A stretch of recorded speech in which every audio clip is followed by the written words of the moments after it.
28 मराठीमध्ये आपले स्वागत आहे। आजच्या मोठ्या बातम्यांबद्दल बोलूया। क्रांतिसिंग नाना पाटील पुरस्कार 2026 चे मानकरी कॉम्रेड डी राजा, महासचिव भारतीय कम्युनिस्ट पक्ष। स्वातंत्र्य लढ्याच्या इतिहासात क्रांतिसिंग नाना पाटील यांचे योगदान केवळ इंग्रजांविरोधातील संघर्षापुरते मर्यादित नव्हते, तर त्यांनी शोषण, सावकारशाही, सामाजिक विषमता आणि अन्यायाविरोधातही आयुष्यभर लढा दिला। त्यांच्याच विचारांचा वारसा आजच्या पिढीपर्यंत पोहोचविण्याचा संदेश देणारा एक महत्त्वाचा सोहळा विटा येथे पार पडला। क्रांतिसिंग नाना पाटील लोक विद्यापीठाच्या वतीने ज्येष्ठ डाव्या विचारांचे नेते कॉम्रेड डी राजा यांना यंदाचा क्रांतिसिंग नाना पाटील पुरस्कार प्रदान करून गौरविण्यात आले। पुरस्कार स्वीकारल्यानंतर बोलताना कॉम्रेड डी राजा यांनी क्रांतिसिंग नाना पाटील यांच्या क्रांतिकारी कार्याचा उल्लेख करत त्यांनी सामान्य माणूस, शेतकरी, कामगार आणि कष्टकरी वर्गाच्या न्यायासाठी आयुष्यभर संघर्ष केला असे सांगितले। आजच्या काळातही त्याच विचारांचा वारसा पुढे नेण्याची गरज असल्याचे त्यांनी स्पष्ट केले।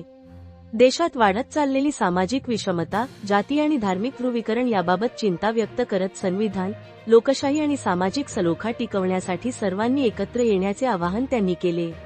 दिल्लीतील जंतर मंतरवरील युवकांच्या आंदोलनाचा उल्लेख करत लोकशाही मूल्यांच्या रक्षणासाठी संघटित प्रयत्नांची आवश्यकता असल्याचेही त्यांनी नमूद केले। यावेळी प्रमुख पाहुणे म्हणून उपस्थित असलेले कॉम्रेड भालचंद्र कांगो यांनी आजच्या बदलत्या सामाजिक आणि राजकीय परिस्थितीत क्रांतिसिंग नाना पाटील यांच्या विचारांची अधिक गरज असल्याचे सांगितले। डी राजा यांना हा पुरस्कार देऊन योग्य व्यक्तीचा गौरव करण्यात आल्याचेही त्यांनी मत व्यक्त केले। कार्यक्रमाच्या अध्यक्षस्थानी विलासराव पाटील होते। सुभाष पाटील यांनी प्रास्ताविक, स्वागत व पाहुण्यांचा परिचय करून दिला, तर मानपत्राचे वाचन नानासाहेब पाटील यांनी केले।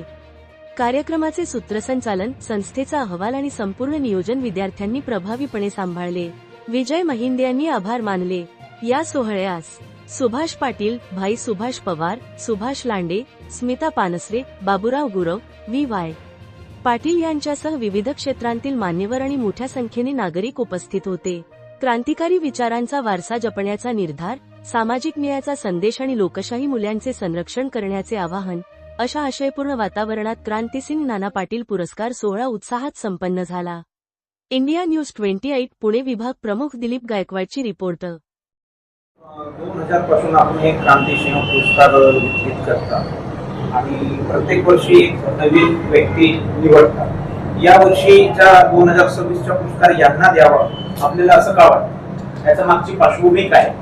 मुळात क्रांतिसिंह नाना पाटलांच्या नावाचा हा जो आपण पुरस्कार देतो, तो पुरस्कार अशा व्यक्तीला देतो की ज्या व्यक्तीनं आपलं सगळं आयुष्य समाजासाठी खर्च केलंय। समाजासाठी खर्च करताना सुद्धा क्रांतिसिंह नाना पाटील ज्या विचारानं जगले, ज्या विचारासाठी जगले, जे काम त्यांनी केलं त्याच वाटेनं जाणारा आणि समाजासाठी ज्यानं आपलं योगदान दिलंय, अशा व्यक्तीची आपण ह्या पुरस्काराची निवड करत असतो।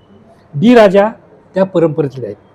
ते विचार, कष्ट करण्याचे विचार, सामान्य माणसाचे विचार, शेतकऱ्याचे विचार, स्त्रियांना स्वातंत्र्य मिळालं पाहिजे, हे जे विचार आहेत, ह्या विचारासाठीच त्याचा प्रचार करावा म्हणून ते काम करतायत। आणि म्हणून त्या नाना पाटलांचा विचार आणि डी राजांचा विचार एकच विचार आहे।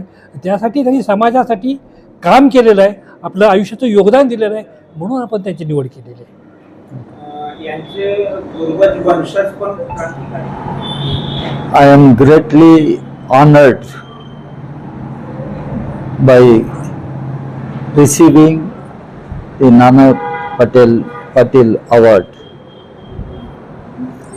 Really, he was a great personality, great revolutionary, great communist leader, very able parliamentarian, a very committed fighter for the people and the rights of the toiling masses.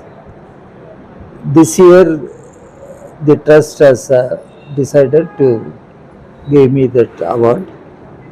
It gives me immense pleasure and I am overwhelmed by getting this award, and I wish all the best to the comrades who are preserving the great legacy of Comrade Nana Patil and carrying forward his legacy.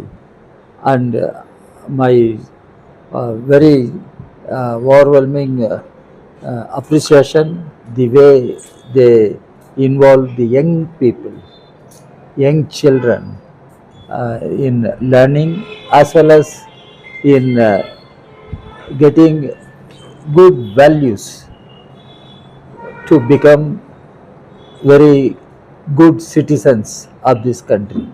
So our party, the Communist Party of India, and my personal wish that comrades must continue their constructive work, revolutionary work, not only to maintain the memory of Comrade Nana Patil, but to carry forward his legacy and expand all forms of revolutionary activity in this area. Now I am sitting in the library.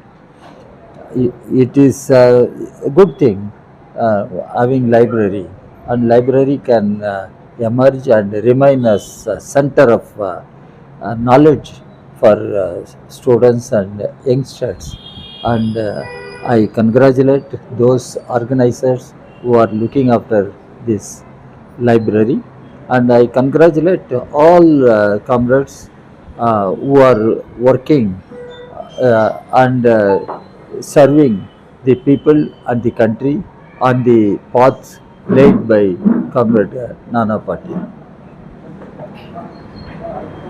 Comrade D Raja असं म्हणाले की मला महान क्रांतिकारक नेते comrade Nana Patil यांच्या नावाचा मला पुरस्कार मिळाला, त्याचा मला एक अभिमान वाटतो. क्रांतिसिंह नाना पाटील यांनी सर्वसामान्य जे जनता आहे तिच्यासाठी फार मोठं काम केलेलं आहे. या भागामध्ये त्यांनी मोठ्या प्रमाणात चळवळी केलेल्या आहे आणि अशा महान नेत्याचा पुरस्कार मला आज या ठिकाणी या संस्थेने दिला, त्याबद्दल मी त्यांना धन्यवाद देतो.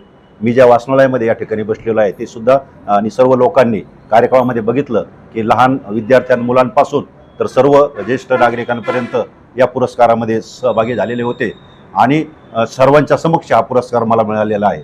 क्रांतिसिंह नाना पाटील यांचं योगदान खूप मोठं आहे आणि त्यांच्या विचाराचं आणि त्यांच्या कार्याचं निश्चितपणाने आम्ही भारतीय कम्युनिस्ट पक्ष त्याचा आदर करतो आणि क्रांतिसिंह नाना पाटलाचं कार्य त्यांचं कार्य इतर लोकांनी सुद्धा त्या प्रकारे चालवावं आणि या ठिकाणी हा जो या परिसराचा जो क्रांतिकारक वारसा आहे क्रांतिसिंह नाना पाटलांच्या रूपाने या ठिकाणी आपल्याला राबला आहे आणि देशभर त्यांचं नाव क्रांतिसिंह नाना पाटलाचं तर आहे.